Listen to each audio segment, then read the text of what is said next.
नमस्कार मेरे प्यारे दोस्तों, स्कैरी कॉर्नर के इस नए एपिसोड में मैं आपका अपने परिवार का दिल से स्वागत करता हूं।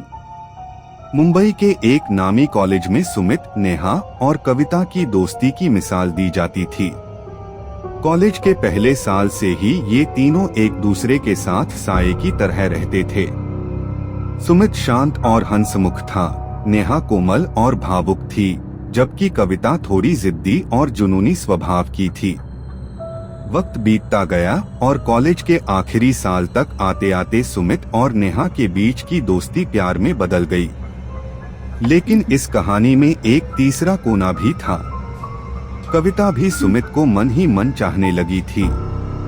उसे लगता था कि सुमित पर सिर्फ उसका हक है, पर उसे इस बात का अंदाजा बिल्कुल नहीं था कि नेहा और सुमित पहले ही एक दूसरे के हो चुके हैं। कॉलेज की फेयरवेल पार्टी का माहौल था। हर तरफ संगीत और खुशी थी, लेकिन कविता के दिल में बेचैनी थी।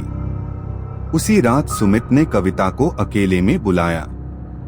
कविता को लगा शायद सुमित उसे प्रपोज करेगा, लेकिन सुमित ने मुस्कुराते हुए कहा, कविता, तुम मेरी सबसे अच्छी दोस्त हो, इसलिए सबसे पहले तुम्हें बता रहा हूँ। मैं नेहा से प्यार करता हूँ और आज उसे प्रपोज करने वाला हूँ। यह सुनकर कविता के पैरों तले जमीन खिसक गई। उसका दिल कांच की तरह चकनाचूर हो गया।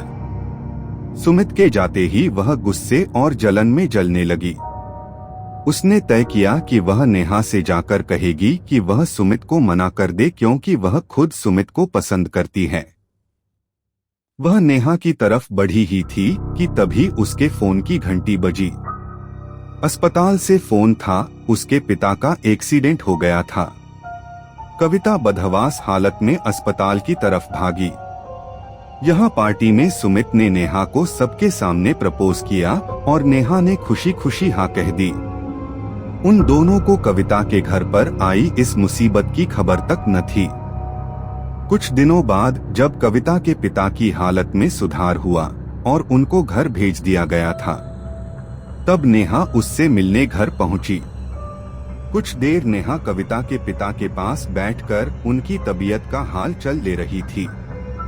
फिर जब उनके घर के हालात नॉर्मल लगे, तब नेहा ने अपनी खुशी साझा करते हुए कहा, कविता, सुमित ने मुझे प्रपोज किया और मैंने हाँ कर दी।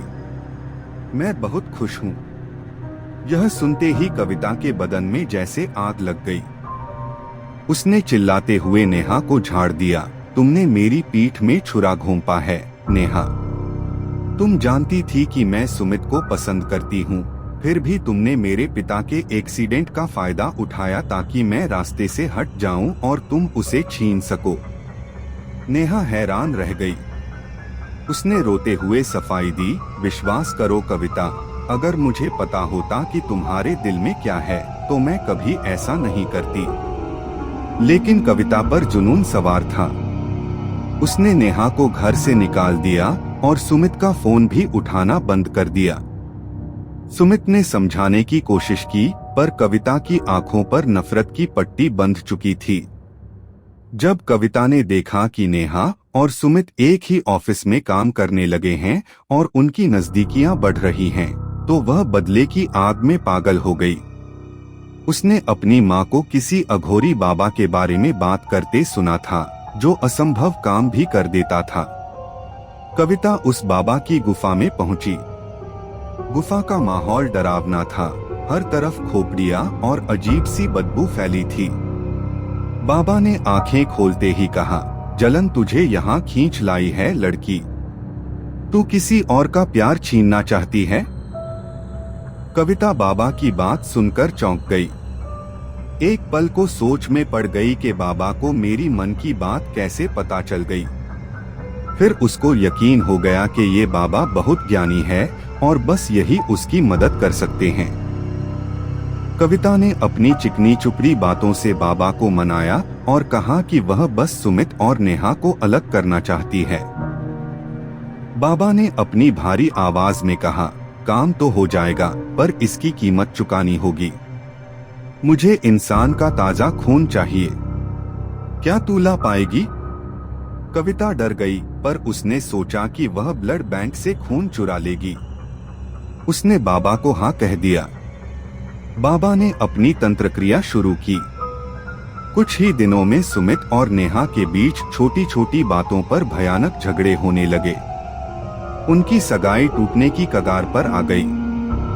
कविता को लगा उसका काम बन गया। वह सुमित के पास हमदर्द बनकर जाने लगी और उसे नेहा के खिलाफ भड़काने लगी। कविता ने सोचा, अब जब सुमित मेरे करीब आ ही रहा है तो उस बाबा के पास जाकर खून देने की क्या जरूरत। ब्लड बैंक जाना भी जोखिम भरा है। मैं अब वहां नहीं जाऊंगी। उसने बाबा से किया वादा तोड़ दिया। लेकिन काली शक्तियों से किया वादा कभी अधूरा नहीं छोड़ा जाता। कुछ दिनों बाद कविता को भयानक सपने आने लगे। सपने में वही बाबा उसे दिखाई देता और उसकी गर्दन पकड़कर चिल्लाता, मेरा वादा पूरा कर, वरना तू बहुत बुरा भुगतेगी। कविता पसीने से तरबतर होकर जाग जाती, लेकिन वह इसे बहन समझकर नजरअंदाज करती रही।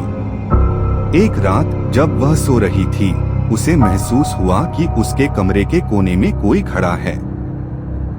एक धुंधली काली परछाई जिसकी आंखें अंगारे की तरह जल रही थीं।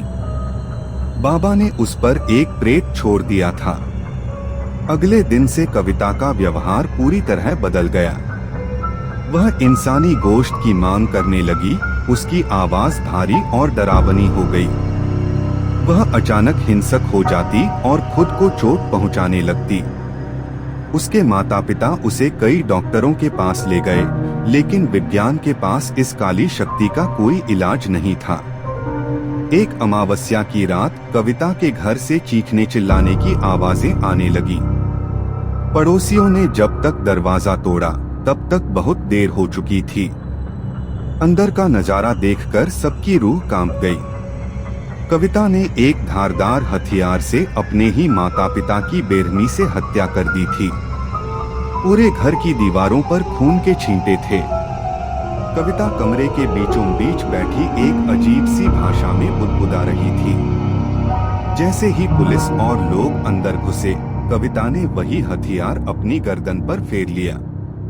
मरने से पहले उसकी आंखों में वही बाबा नजर आ रहा था, जो मानो कह रहा हो, वादा नहीं निभाया तो अब खुद ही मेरा भोग बन जा। सुमित और नेहा जब वहां पहुंचे तो उन्होंने सिर्फ अपनी दोस्त की लाश देखी। वह दोस्ती जो प्यार और जलन की भेंट चढ़ गई थी, उसका अंत इतना खौफनाक होगा किसी ने सोचा न था। जलन और ईर्ष्या इंसान की बुद्धि को भ्रष्ट कर देती है, जिससे वह सही और गलत का फर्क भूल जाता है।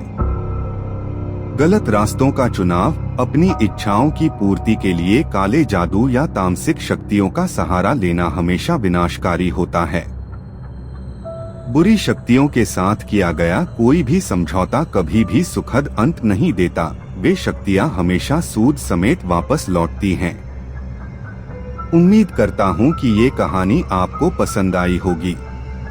मैं दिल से शुक्रिया करना चाहूँगा कुमारी स्वाति पाल जी का, जिन्होंने मेरी पिछली कहानियों पर अपनी मूल्यवान प्रतिक्रिया दी है। और मेरे सभी loyal scary corner family members का धन्यवाद, जो अपना कीमती समय निकालकर मेरी कहानियाँ सुनते हैं। मिलते हैं अगली कहानी में, तब तक अपना ख्याल रखें। गणपति बाप्पा मोरया।